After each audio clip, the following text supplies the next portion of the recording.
Hey guys, welcome back to my channel. So today I'll be teaching you guys a new thing. For all the newcomers, my name is Aisha. But for those who know me, well, you know me. So today I have an idea. Let's start with a pop quiz. Do all of you know what nouns are? Let me ask all of you, do you think that everything is a noun? Or do you think that everyone is a noun? Well, guess what? Everything in the world is a noun. Your names are nouns as well. The only difference in these nouns are the types of it and how to use it. So, the topic that I'll be teaching all of you today is nouns. What are nouns? You ask? Well, stay tuned to find out.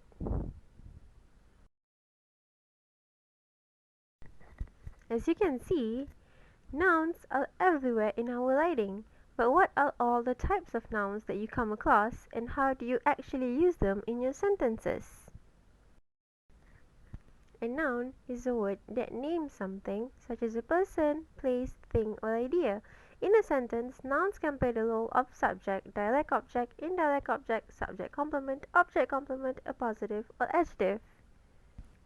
So, what are the types of nouns? Well, keep watching and we'll find out.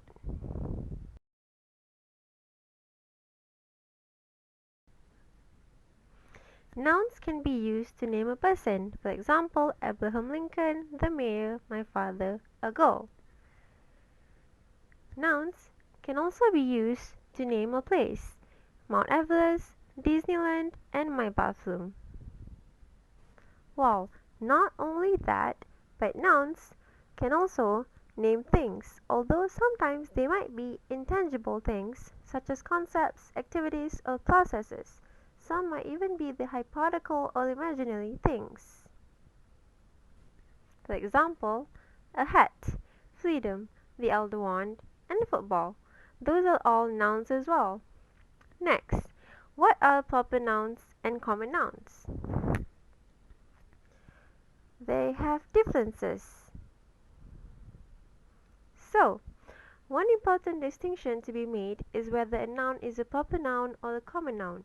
A proper noun is a specific name of a person, place, or thing, and it is always capitalized. For example, does Mali have much homework this evening? Mali is the name of a specific person. Next, I would like to visit Old Faithful. Old Faithful is a specific name of a geological phenomenon. The opposite of a proper noun is a common noun, sometimes known as a generic noun. A common noun is a generic name of an item in a class or a group and is not capitalized unless appearing at the beginning of a sentence or in a title. For example, the boy crossed the river. Boy is a common noun. River is also a common noun. There are also different types of common nouns. Common or generic nouns can be broken down into three subtypes: concrete nouns, abstract nouns, and collective nouns. A concrete noun is something that is perceived by the senses or something that is physically real. For example, I heard the doorbell. My hands are sticky. Doorbell and hands are real things that can be sensed. Conversely, an abstract noun is something that cannot be perceived by the senses. Example, we can't imagine the honesty he had to do that. Honesty is an abstract noun. Honesty can't be seen, heard, or sensed in any other way, but we know it exists. A collective noun denotes a group or collection of people or things. Example, that pack of lies is disgraceful. Pack of lies used here is a collective noun. Collective noun takes a singular verb as if they are one entity, or in this case, the singular verb is. Nouns as subjects. Every sentence must have a subject, and that subject will always be a noun. The subject of a sentence is the person, place, or thing that is doing or being the verb in that sentence. For example, Lisa is happy. Lisa is the subject of the sentence, and the corresponding verb is the word is. Nouns as objects. Nouns can also be objects of a verb in a sentence. An object can be either a direct object or indirect object. For example,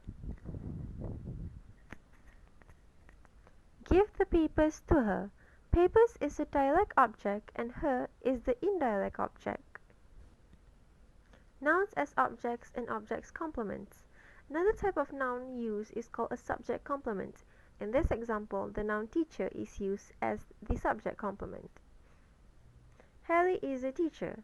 Subject complements normally follow linking verbs like to be, become, or seem. A teacher is what Harry is. A related usage of nouns is called an object complement. I now pronounce you husband and wife. Husband and wife are nouns used as object complements in the sentence. Verbs that denote making, naming, or creating are often followed by object complements. Positive nouns and nouns as modifier. And a positive noun is a noun that immediately follows another noun in order to further define or identify it. For example, my sister Alicia is 3 years old. Alicia is in a positive here, further identifying the subject of the sentence, my sister. Sometimes nouns can be used adjectively as well. Example, he is a speed demon. Speed is normally a noun, but here it is acting as an adjective to modify demon. Plural nouns. Unlike collective nouns, plural nouns require plural verbs.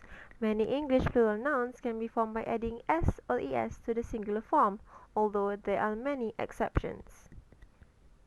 For example, dog, dogs by adding s. These two dogs are both black. Note the plural verb are tax plus es, taxes, and horse plus es, horses.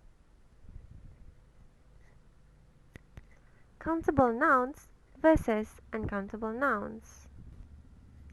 Uncountable nouns are nouns that can be counted. Even if the number might be extraordinarily high, countable nouns can be used with a and, the, some, any, a few, and many. For example, here is a let. Let is singular and countable. Here are a few lets, and here are some lets. Whereby, uncountable nouns are nouns that come in a state of quantity which is impossible to count like liquids. They're always considered to be a singular and can be used with some, any, a little, and much. For example, an IQ test measures intelligence. Intelligence is an uncountable noun. Next, possessive nouns. Possessive nouns are nouns which possesses something. You can identify a possessive noun by the apostrophe. Most nouns show the possessive with an apostrophe and an S. For example, the baby's toy was missing. The baby possesses the toy, and we denote this by the use of apostrophe S at the end of baby. Plural nouns ending in S take only an apostrophe to form a possessive. For example, my niece's plum dresses were exquisite. So now that all of you have learned the types of nouns, let's do some exercises to understand nouns better. So do the questions on your own on your notebook and pause every time you finish a question.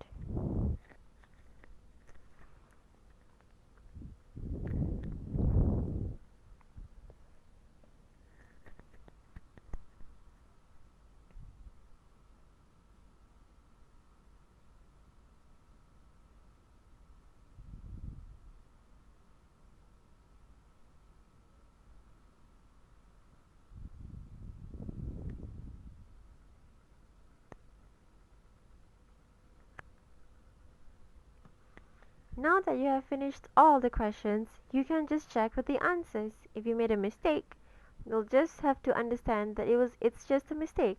It's no wrong.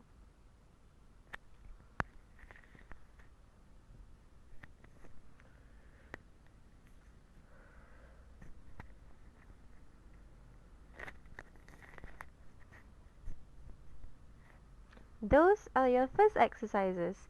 We shall continue with the second exercise.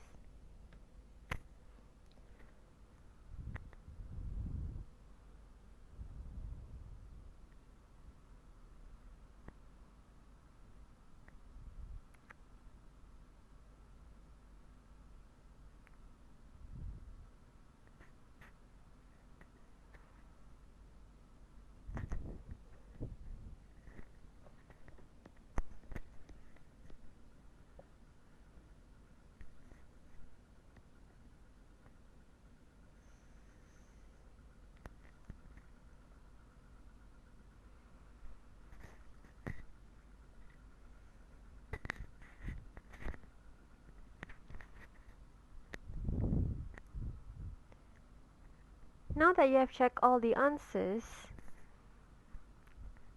that is all for your exercises. But now I have this DIY exercises for all of you. All you gotta do is try to do the exercises on your own, and then you can ask your parent or an older adult to help you mark it. There's no long and rights in this one. You'll just have to have fun with the task. Good luck! So now let's do a recap. We learned that nouns are used for name, place, and things. We also learned that proper nouns is used for a specific name and is always capitalized, whereby common noun is used for a generic name and only capitalized in the beginning. There are three types of common nouns: concrete, abstract, and collective. Nouns as subjects and also nouns as objects. Not only that, nouns and subjects and objects complements as well. Then we learned about positive nouns and nouns as modifiers. We also learned plural nouns. And also about countable nouns and uncountable nouns. Then we learned possessive nouns. And we had fun with the exercises. That's all that we have for today. Thank you for watching my video, and I hope you had fun watching it. See you next time!